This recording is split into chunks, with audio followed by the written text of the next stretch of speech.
What's up, guys? All right, some of y'all gonna love this video, some of y'all gonna hate this video. But when I first seen this pistol, I was like, I gotta have that. I've got to have that. And it's been many, many years ago that I owned my first one of these. It was a 40 caliber, and I hate 40 cal, but it was a good deal back then, and I decided to purchase it, and I sold it and decided I will have a 9mm again one day. And I bought this pistol quite a while back, but what are we talking about? The HK USP 9mm. This is a very iconic pistol. In my opinion, this is one of the pistols that put HK on the map. The USP is one of the first guns that I really seen a lot of.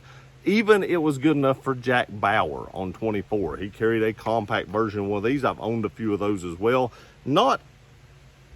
I don't like the compact as much as I do the full size, this one. I don't own a compact at this point in time, but I will probably never get rid of this gun. The lines of this gun just is so sexy to me of how the lines are. Now, one thing that sucks is this proprietary rail. It's hard to put lights on this. I do have like a GG and G mount that hooks to this that I can put a light on underneath it.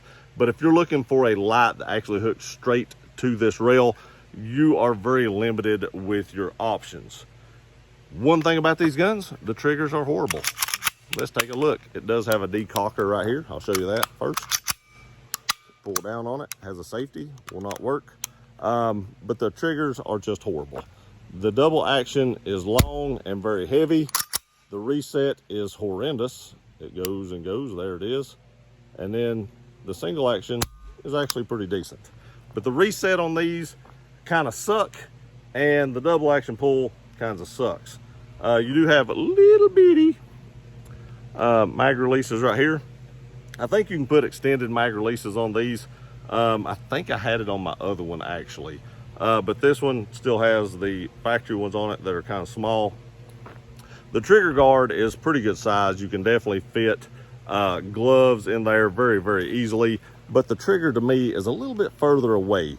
Some of y'all may have, if you have smaller hands, may have a little bit of a problem reaching that trigger, because you can see right here, the pad is definitely all I'm getting on it because I cannot fit any more in it. The finish on these have held up great. This one hasn't been carried much, but it hasn't been the safe. Some other stuff has bumped into it. There's not hardly any marks on it at all. Anyway, anything that edges up might look just a little bit battle worn. I've got maybe 200 to 300 rounds through this gun already. I have shot a few hundred rounds through it. It's not something I shoot a lot, but it's just something that I really like. But without further ado, let's put a few rounds through it. We'll talk a little more about it here in a minute. Okay guys, one thing I want to tell you before we get started is it has a 15 round magazine. And for a gun of this size, that's not a lot of rounds in today's standards. Back then it was, a lot of rounds, but by today's standards, it's really not. And a gun this size, you should probably have 17 at least, if not more. But this is a very iconic gun. These things are known for the reliability. They just run and run and run. And they have polymer magazines, kind of like a Glock. I would prefer a steel magazine, but it is what it is. And I was talking about these magazine releases. That is ambidextrous. That is the only ambidextrous thing on this whole gun. But it's an older gun, and they didn't make a lot of ambidextrous stuff back then. Let's try the double action first.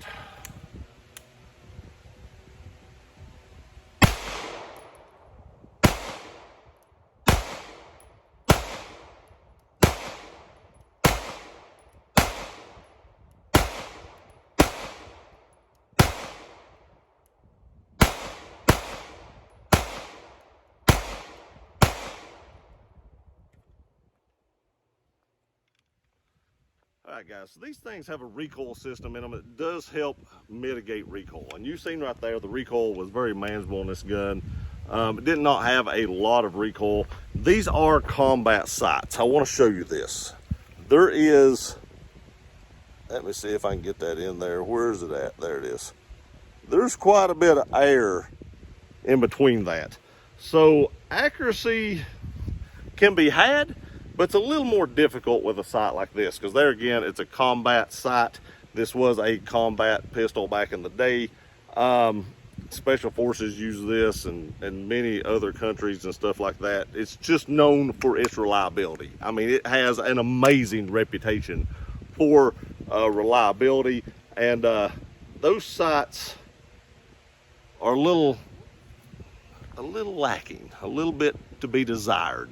They're not horrible. I mean, they are, you know, 3-dot white sights, just regular 3-dot white sights, but they're pretty wide. That front sight is pretty wide, so if you're looking for like pinpoint accuracy, that front sight is just a little bit wider than I would like to have for something like that. Definitely wouldn't want to use these sights for like a competition style gun. There again, it wasn't made for that, but definitely combat accurate.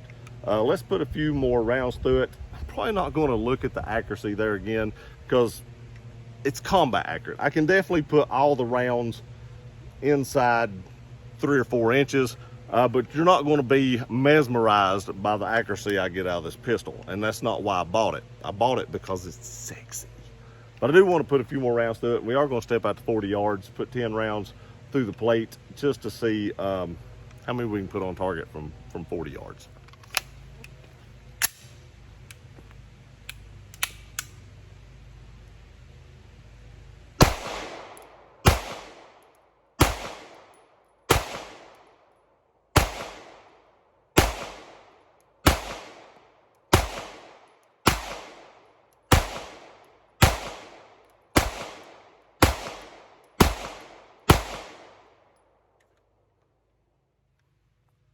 Okay guys, there again, it just runs and runs and runs. I know I don't have a lot of rounds through this thing, but these things are known to just run forever. I mean, and I believe, if I'm not wrong, I heard Grand Thumb one time say that you could like have a squib loading this and it wouldn't blow up the barrel. I'm not going to try that. I think I heard him say that in his review. So they're just known for how tough they are, rugged they are, and reliable they are. Most adverse conditions, if I was going to go somewhere that was just stupid adverse conditions, I would not care at all to have a USP on me and know that it was going to function and save my life if it need be. But for now, let's scoot this thing back out to 40 yards and see how it runs. I do also want to say this grip is a little fat front to back. There again, I was talking about how your finger stretched a little bit reaching that trigger, and it does, and part of that is probably how wide this grip is. It's not bad this way, it's just a little wide this way. Let's step out there, see what we can do. All right guys, 10 rounds, 124 Blazer brass, 40 yards. I just hope I hit a couple. Let's be honest. This isn't the best trigger, but hey, fundamentals.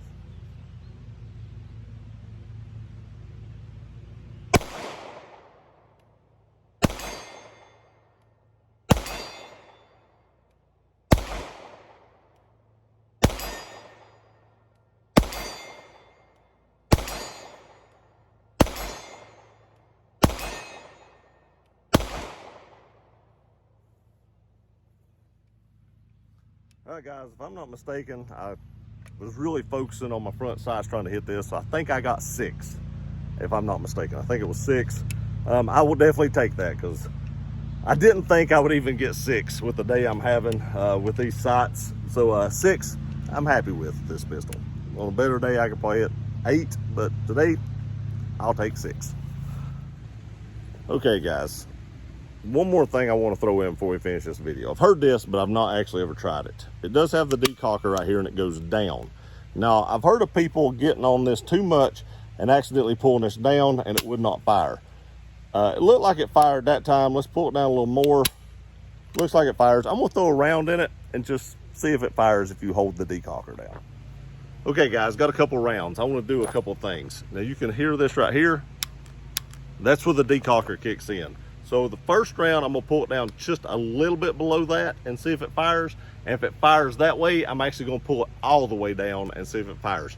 I've heard people say that that kind of kicks it, I wouldn't say out of battery because this is technically out of battery, but it's almost like it kicks it out of battery and will not let it fire. I don't know, I've never tried it. So we're gonna find out if that rumor is actually true today. Let's see what happens. Decock it, pull it down just right below it. It fired. Let's go all the way down. If If it goes all the way down, it will not fire. We go halfway down, it will still fire.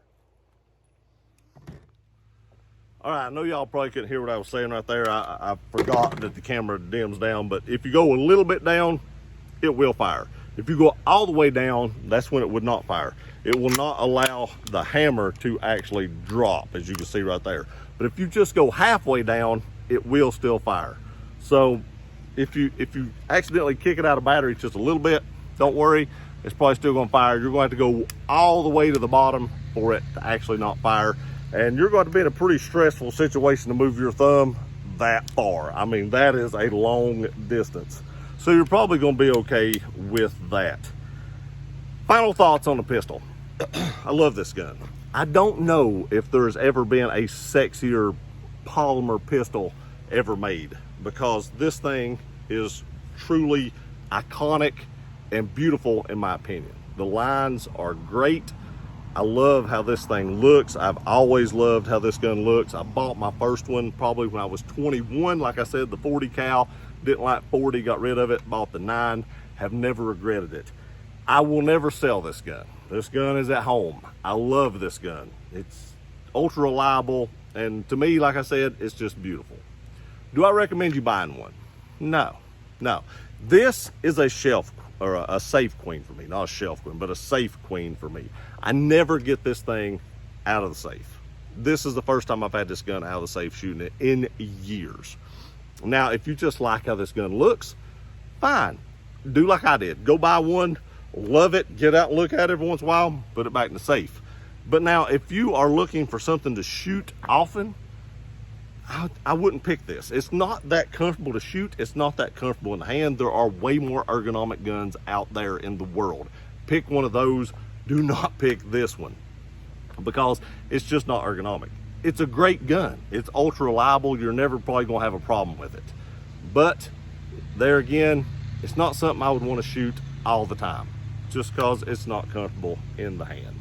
It's a little big, it's a little chunky, it's a little bulky, and it just never comes out of the safe other than just as a conversation piece or to just oogle over.